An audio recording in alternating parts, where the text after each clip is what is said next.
Donc nous sommes concepteurs et constructeurs de matériel d'agroéquipement spécialisés dans le déterrage, le tri optique et le calibrage de la pomme de terre et autres légumes tubéreux.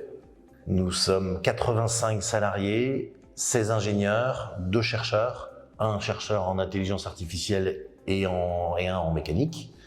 Nous avons un pôle innovation qui est très important.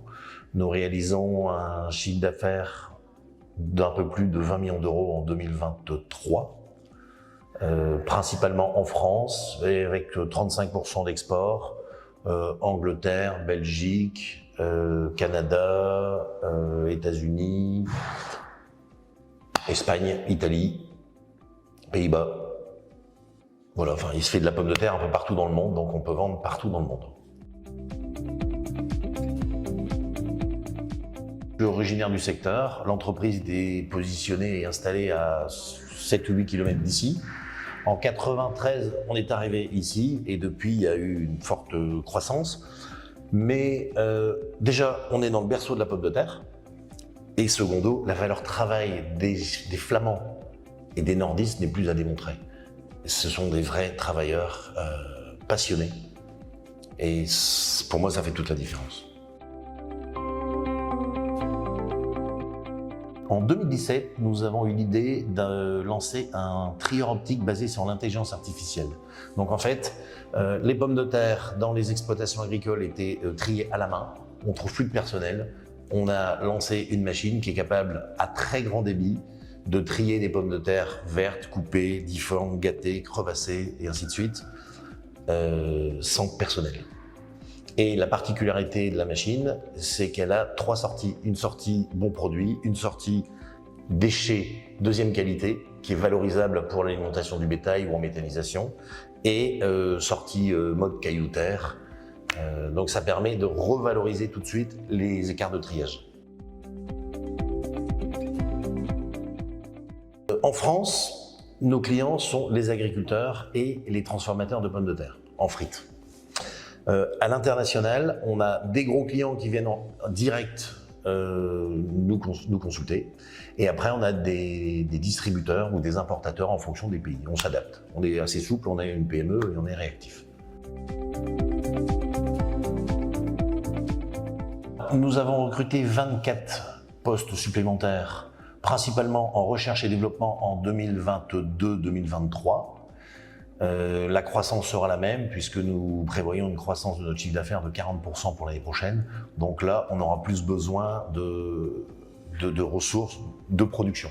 Donc nous allons chercher des opérateurs de machines commande numérique, de montage, des électriciens, des automaticiens et surtout des personnes pour le SAV, ce qui est très rare et je lance un appel. Nous avons besoin de personnes parlant l'anglais, si possible, en support technique.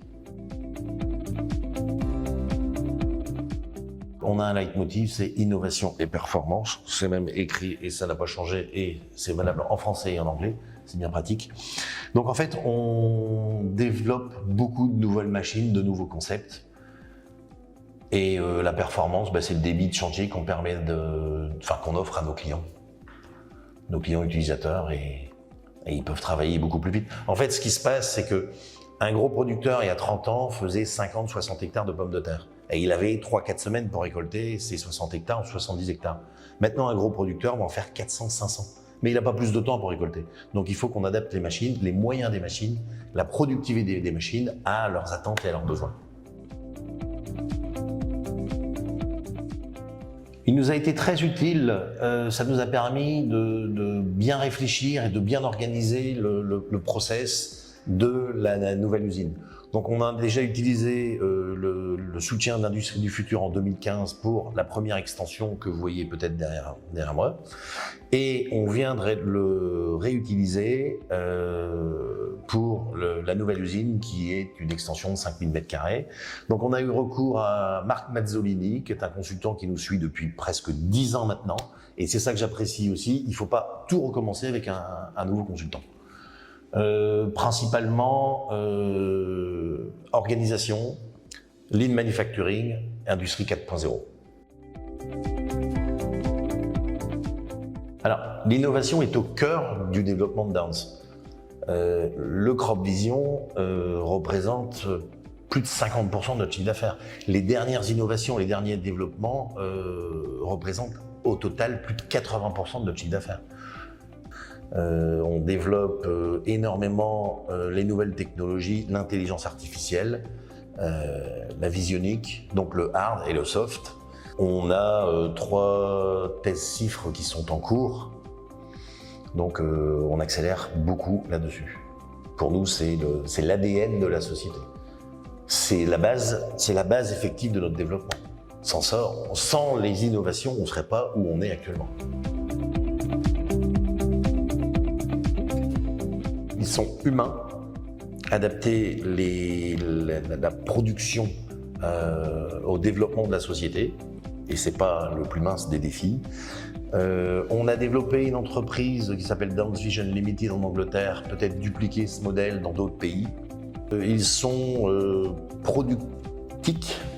Ce qui se passe actuellement, c'est que nous sommes dans les Flandres, ici, entre Lille, Dunkerque et la Belgique, à 4,3% de chômage. Il va se monter 2 gigafactories de batteries à Dunkerque. Il va se monter 2 EPR à côté de Dunkerque, à Gravelines. On parle de création de plus de 20 000 emplois. Comme Dunkerque, au-dessus c'est la mer, ils vont forcément venir chercher en bas. Donc le défi principal qu'on aura dans les prochaines années, c'est d'automatiser et de robotiser notre production. Sinon, on aura de gros problèmes de ressources humaines. Et enfin, le dernier défi, c'est développer le Crop Vision. On s'est installé dans la technologie. On a une longueur d'avance sur tous nos concurrents. D'ailleurs, on n'a pas vraiment de concurrents sur ce produit-là. Mais ça va arriver, hein, on ne s'inquiète pas. Mais c'est de continuer à accélérer, de continuer à développer, d'anticiper et de prévoir l'avenir à 5 ou 10 ans avec de nouveaux développements qui sont déjà en cours.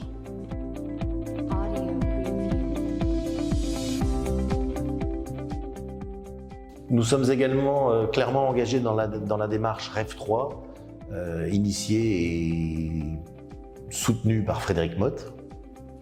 Les actions sur le terrain sont concrètes.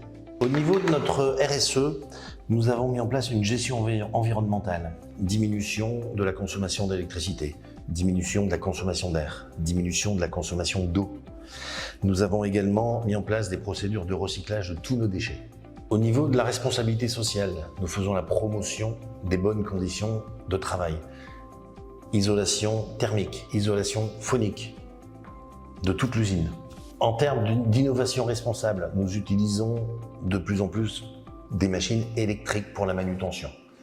Nous avons changé nos moyens de production et avons choisi des nouvelles technologies qui sont 2 fois moins consommatrices d'électricité. Dernier point, et pas le moindre, l'engagement communautaire. La création des espaces verts et l'entretien des espaces verts sera effectué par un CAT et nous sommes en cours de discussion pour leur donner des assemblages de petites pièces en sous-traitance.